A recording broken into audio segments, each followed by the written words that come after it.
আসসালামু আলাইকুম, কেমন আছেন সবাই? আশা করি সবাই খুব খুব ভালো আছেন।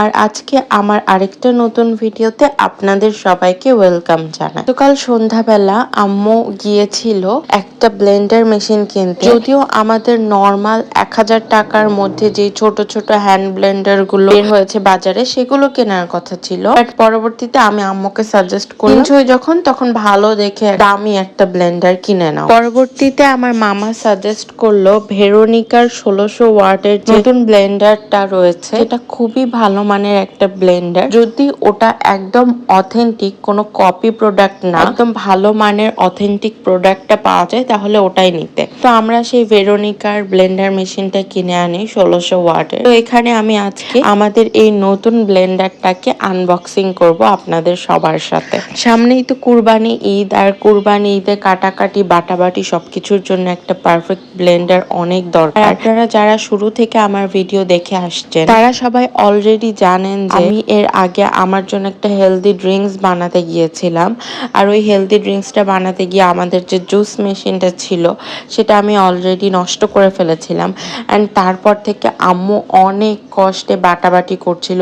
এমনিতেও আম্মুর হাতে অ্যালার্জিক প্রবলেম আছে, তো দেখা যায় অল্প একটু পানি ঘাটাঘাটি করলে বা এরকম কিছু করলে তাড়াতাড়ি অ্যালার্জিক রিয়াকশনটা অ্যাক্টিভ হয়ে যায়। তো আম্মুর খুবই প্রবলেম হয়ে যাচ্ছিল দেখে আমরা পরে ঠিক করলাম যে না, এবার একটা ব্লেন্ডার কিনতেই হবে। তাছাড়াও আপনারা জানেন যে আমরা আমাদের নতুন ফ্ল্যাটে শিফট করব। আম্মু ভাবছিল যে ব্লেন্ডারটা নতুন ফ্ল্যাটে গিয়ে একদম নিতে, বাট আমি বললাম আর কতদিন কষ্ট করবা, নতুন ফ্ল্যাটে উঠতে উঠতে তো অনেক দেরি হয়ে যাচ্ছে, তার সাথে সামনে আমার এক্সামও আছে, তো তার চেয়ে ভালো এখনই আমরা ব্লেন্ডারটা একটা নিয়ে নিই। তো দেখতে পাচ্ছেন এখানে আমি একদম বড় যে বাক্সটা ছিল ওখান থেকে আস্তে আস্তে সবকিছু বের করছি। ওটার মধ্যে ছিল দুইটা ছোট বাক্স আর ছিল ব্লেন্ডারের যে মূল কাঠামোটা, মানে নিচের মেশিনের অংশটা।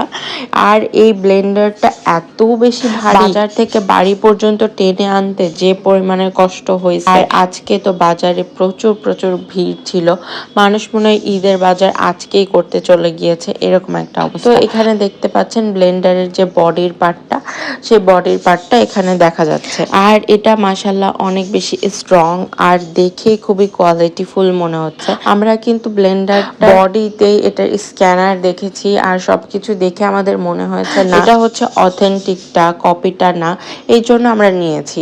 অ্যান্ড যেই দোকান থেকে নিয়েছি উনি মোটামুটি আমাদের বিশ্বস্ত, তো সেই জন্য আমাদের অত একটা ভাবতে হয়নি। তো প্রথমে যে ছোট বাটিটা বের করলাম ওটা হচ্ছে একদম ভাজা শুকনা মশলাগুলো বাটার জন্য, এরপরে মাঝারিটাতে বাটা মশলা বাটার জন্য, আর উপর যদিও মাঝারিটা আর বড়টা আপনি যে কোনো কাজে ইউজ করতে পারবেন, তারপরেও স্পেসিফিক কাজের জন্য স্পেসিফিক ব্লেন্ডার জার ব্যবহার করাই ভালো, তাহলে সবকিছু আলাদা আলাদা থাকলো আর একটা ব্লেডের উপর বেশি চাপ পড়লো না। তো আমরা এই তিনটার মধ্যে যে কোনো একটা আজকে আপনাদেরকে কাজ করে দেখাবো কিরকম এটা আমাদেরকে রেজাল্ট। আমাদেরকে কিন্তু ব্লেন্ডার মেশিনের সাথে 2 বছরের গ্যারান্টি কার্ড দিয়ে দিয়েছে।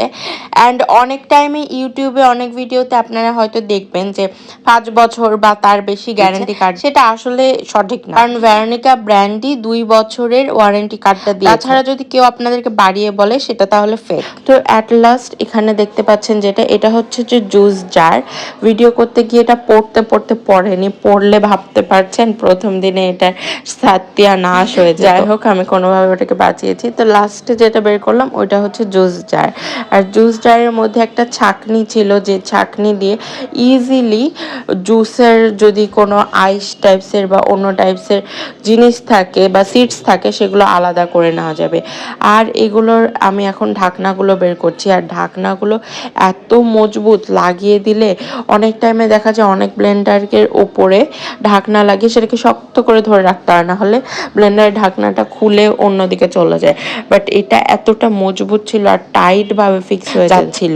যদিও আমরাও আজকে ব্লেন্ডারটা নতুন কিনে এনেছি, এটা কেমন রেজাল্ট দিবে সেটা জানি না, অ্যান্ড জানবো আস্তে আস্তে ইউজ করতে করতে, আর সেটা তো ডিটেলটা আপনাদের সাথে শেয়ার করব। বাট আশা করতে পারছি, ব্লেন্ডারটাকে ফিল করতে পারছি যে ব্লেন্ডারটা আসলেও ভালো। এখন অনেকের মনে কোয়েশ্চেন আসতে পারে যে ব্লেন্ডারটা কত টাকা দিয়ে কিনলাম। এই সেম ব্লেন্ডার কিন্তু আমার মামা আজ থেকে 5 বছর আগে 5000 টাকা দিয়ে কিনেছিল, কিন্তু আজকের দিনে এসে এই সেম ব্লেন্ডারটা, যদিও মামারটা ছিল 1200 ওয়াট আর আমরা যেটা নিয়েছি সেটা হচ্ছে 1600 ওয়াট। এই যে ফুল লুকটা দেখতে পাচ্ছেন, ব্লেন্ডারটা টোটাল এখানে দেখা যাচ্ছে আসলে টোটাল 4 ধরনের জারের সাথে ব্লেন্ডার মেশিনটা। আমার আলহামদুলিল্লাহ কালারটাও খুবই জোস। তো এখানে হচ্ছে আমরা একটু আদা বেটে আপনাদেরকে দেখাবো যে বাটাটা কিরকম হচ্ছে। তো আমরা মাঝারি টাইপসের যে পটটা ছিল ওই পটের মধ্যে ফ্রিজের ঠান্ডা আদা দিয়ে দিয়েছি, সাথে একটু লবণ দিয়েছি। আর কোরবানি ঈদের তো 2 দিন বাকি, এখন তো একটু বাটাবাটি করতে হবে, বাট পরীক্ষামূলক হিসেবে আদাটা বেটে একটু দেখাচ্ছিলাম। মাত্র 2 মিনিট মনে হয় একটু ঘোরাইছি, 2 মিনিটও হবে না, তারও কম। দেখতে পাচ্ছেন কতটা মিহিভাবে আদাটা পেস্ট হয়েছে। মাশাল্লাহ মাশাল্লাহ মাশাল্লাহ। আমাদের আম্মুদের রান্নাঘরে অবভিয়াসলি এরকম পাওয়ারফুল একটা ব্লেন্ডার থাকাই উচিত। তো এখন বলে দিই ব্লেন্ডারটা কত টাকা দিয়ে কিনেছি। এই ব্লেন্ডারটা আমরা 6500 টাকা দিয়ে কিনেছি। আলহামদুলিল্লাহ। কেমন লেগেছে আপনাদের টোটাল ভিডিওটা আমাকে কমেন্টে জানাবেন, আর কোনো প্রশ্ন থাকলে সেটাও কমেন্ট করবেন। আজকের ভিডিওটা এই পর্যন্তই। সবাই ভালো থাকবেন, সুস্থ থাকবেন। সবাইকে জানাতে চাচ্ছি অগ্রিম ঈদ মোবারক। হয়তো ঈদের আগে এইটাই আমার লাস্ট ভিডিও। চাঁদ রাতে স্পেশাল কিছু করব না, শুধু পড়াশোনা করার ইচ্ছা আছে। তবু ঈদের দিন হয়তো কিছু ব্লগ দিব। আজকের মতো আল্লাহ হাফেজ।